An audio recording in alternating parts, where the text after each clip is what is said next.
right on the brink, team. Things are getting interesting. We've got the Swedish delivery of airborne early warning. It'll probably come in later than when the first F-16s arrive, but more likely whenever the majority of F-16s are getting into Ukraine. I've seen some debate coming out on Twitter, X, for me it'll always be Twitter, that the next package that would come in would be airborne tanking capability. Now, that would give Ukraine a fantastic ability to produce a combat air patrol and a sustained combat air patrol over a period of time. We're getting into the game where Ukraine can start to generate air superiority, whether that's projected over the battlefield for a specific area or within the boundaries of Ukraine, pushing the Russians further back. That's what needs to happen.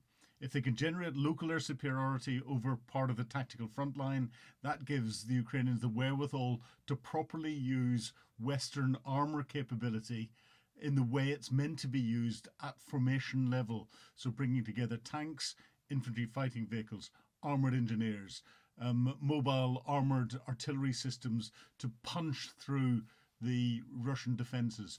Remember, Ukraine is successfully hollowing out Russian defences from behind the whole way through. Now, things are interesting at the moment. We're seeing increasing rhetoric as well down in Southeast Asia with Xi Jinping and his exercises around Taiwan.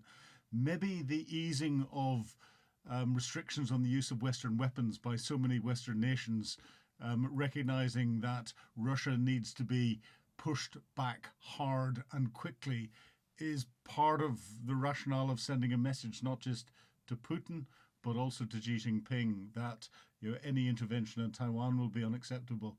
What really concerns me is we're seeing a real convergence of activity between Russia, China, Iran and what it's doing in the Middle East, and North Korea.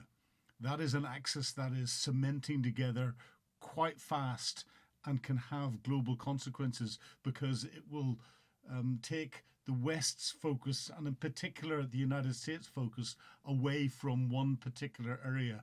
Once you've got split focuses, or foci, I never know which is right, then that is very difficult to deal with, not just politically but militarily as well.